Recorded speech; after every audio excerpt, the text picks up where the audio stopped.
बिस्मिल्लाहिर्रहमानिर्रहीम। अस्सलाम वालेकुम डियर स्टूडेंट्स। आज के हमारे इस लेक्चर में हमने एक्सरसाइज 4.2 फर्स्ट ईयर मैथमेटिक्स का हमारे पास सीक्वेंसेस एंड सीरीज वाले चैप्टर में क्वेश्चन नंबर 3 है।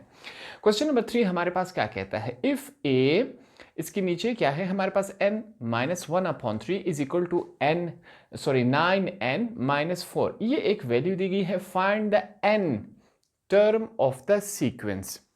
हमारे पास ये एक सीक्वेंस दिया गया है, इसमें से हमने nth की वैल्यू फाइंड आउट करके देना है। काफ़ी इंटरेस्टिंग, मज़ेदार और आसान सा क्वेश्चन है, इसको सॉल्व करते हैं। सबसे पहले यहाँ पर मैं क्वेश्चन स्टार्ट करता हूँ। मैं लिखूंगा सॉल्यूशन। सॉल्यूशन हमने लिखा, उसके बाद हमारे पास वैल्यू क्या दी गई है, एक दफ़ा फिर लिख लेते हैं। a n minus 1/3 is equal to 9n minus 4, ये वैल्यू हमने लिख दी। ठीक है, उसके बाद मैं क्या लिखूंगा, यहां पर मैंने एक लफ्ज लिखना है।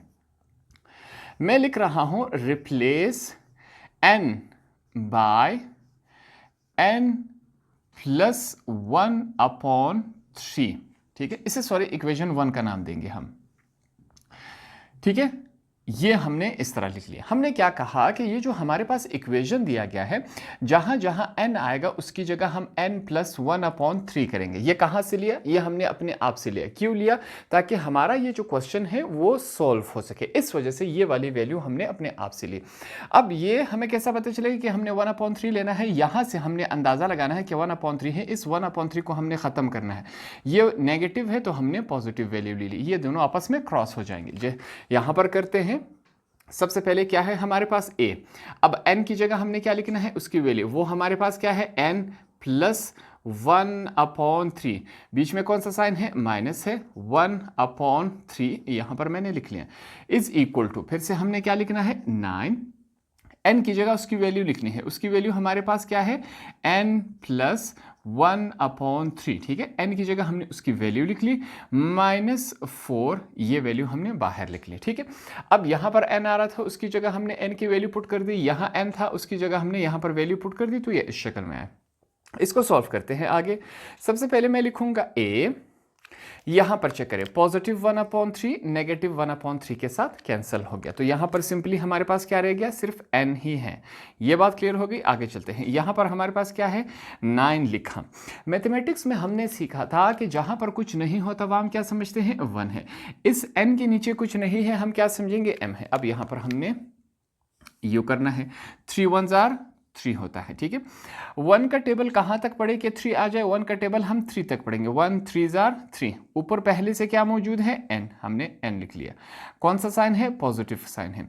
3 का टेबल कहां तक पढ़े कि 3 आ जाए, 1 तक पढ़ेंगे, हमने यहां लिख लिया। ऊपर पहले से क्या मौजूद है, 1 मौजूद है, हमने यू लिख दिया। ठीक है, ये हमारे पास यहां पर क्लोज हो गया। साथ में क्या है, -4, ये कॉन्सेप्ट क्लियर हो गया। फिर से an इज इक्वल टू 9 लिखेंगे। 3 जब n के साथ मल्टीप्लाई होगा हमारे पास क्या आएगा, 3n आएगा। आगे चलते हैं, प्लस 1 है हमारे पास, 1 जब 1 के साथ मल्टीप्लाई होगा वही 1 ही आएगा। यहां पर हम क्या लिखेंगे, -4।